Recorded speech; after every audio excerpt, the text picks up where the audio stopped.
Welcome! In this quick walkthrough, I'll show you how to add new contacts to your audience in just 5 simple steps. First, click on this drop-down menu and choose All Contacts to view your complete audience list. You'll see an Add Contacts button here. Click it and select Add a Subscriber to add someone individually, or choose Import Contacts if you'd prefer to upload multiple people at once. Here's where you'll enter your new contacts' details. Go ahead and fill in their email address, along with any additional information, like their name, address, phone number, or birthday. Tags are really useful for organizing your contacts into groups based on whatever criteria makes sense for your business. Add any relevant tags here so you can easily find and segment this contact later. Take a moment to review the permission settings.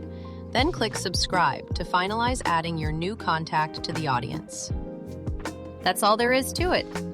You now know how to add new contacts to your audience, whether one at a time or in bulk.